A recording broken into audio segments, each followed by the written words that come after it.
Très bien. Voilà, merci beaucoup. Je vous explique un peu, en gros, je vous réexplique, puisque vous avez déjà pris des renseignements. Donc la greffe, c'est une opération qui consiste à prendre un rein qui vient soit de quelqu'un de la famille. Donc la famille, c'est assez large malgré tout. C'est-à-dire que ça peut être les conjoints, ça peut être des amis maintenant, depuis 2 mois. Donc c'est un peu plus large que ce qu'il y avait avant. Et sinon, c'est les cousins, germains, les parents, les oncles, les tantes. Voilà, donc soit quelqu'un de la famille si c'est possible. S'il n'y a pas de possibilité, on prend le rein de quelqu'un qui est décédé, qui n'est pas de votre famille, mais avec lequel vous avez une certaine ressemblance en ce qui concerne les groupes sanguins.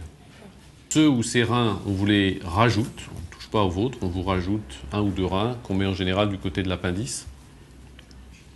Et ce rein recommence à fonctionner normalement, c'est-à-dire qu'on urine davantage, on urine de façon efficace, la créatinine va baisser. Mais ce rein n'étant pas à vous, si on faisait rien d'autre que ça, au bout de quelques semaines, il s'arrêterait de fonctionner à cause de ce qu'on appelle le rejet de greffe. Ce rein ne fait pas partie de votre corps et donc votre corps sait très bien que ça ne lui appartient pas et qu'il veut s'en débarrasser. C'est ça le rejet. Ce qui veut dire que pour garder une greffe qui marche, il faut prendre des médicaments anti-rejet de façon permanente. On ne sait pas faire autrement, ou exceptionnellement, mais en général on ne sait pas faire autrement. Donc les avantages de la greffe par rapport à la dialyse, il n'y a que des avantages. C'est-à-dire que ça vous permet de vivre mieux. Il n'y a pas la dialyse, il n'y a pas les complications de la dialyse, de vivre plus longtemps, de pouvoir vous déplacer normalement, travailler normalement, manger, boire, bref, être presque normal. À ceci près que vous aurez donc un traitement à prendre, avec des médicaments qui sont vraiment importants à ne pas oublier, et une surveillance médicale régulière pour s'assurer que ce traitement est bien adapté. Alors les inconvénients en général, c'est que ça ne fonctionne pas toujours. C'est-à-dire que parfois, même si on prend bien son traitement, le rejet est plus fort que les traitements anti-rejet. Et donc, on peut considérer que c'est un échec. On peut être amené à recommencer la dialyse et éventuellement être regreffé.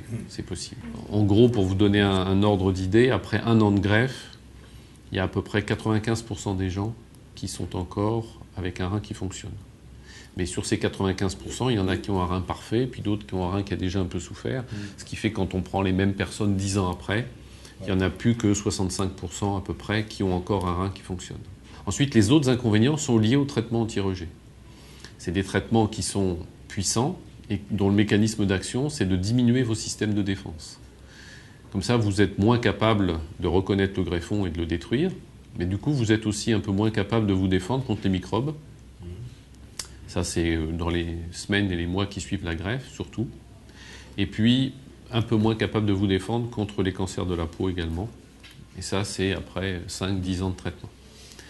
Alors, pour les infections, ce qu'on fait, c'est qu'on vous donne un certain nombre de traitements pour les éviter. Au début, on vous donne des antibiotiques, des antiviraux, des anti-champignons. Et puis, pour les cancers, ce qu'on fait, c'est qu'on fait de la prévention. C'est-à-dire qu'on dépiste tous les ans, voir si vous n'avez pas quelque chose qui ressemble à une verrue, qui en fait ne serait pas une verrue, qu'il faudrait enlever. Voilà. Donc ce que je vous propose, si vous êtes d'accord, c'est éventuellement qu'on voit quelques examens pour savoir si c'est possible de vous greffer.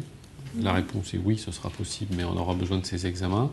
On vous montrera aux anesthésistes et on vous inscrira sur une liste d'attente. Et après, il y a un certain temps d'attente qui est à peu près 3 ans en moyenne dans la région Île-de-France. Les reins sont attribués après, donc une fois que vous êtes inscrit sur la liste d'attente, par définition, vous allez attendre un peu. Et les reins sont attribués en fonction justement du temps d'attente. Plus on attend sur la liste, plus on a des points et plus on est greffé. Et puis en fonction de la compatibilité, la ressemblance entre vous et un éventuel donneur.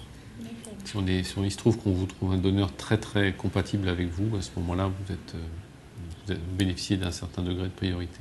Super. Bon, merci. Voilà. Au revoir madame, bon courage pour la suite. Merci.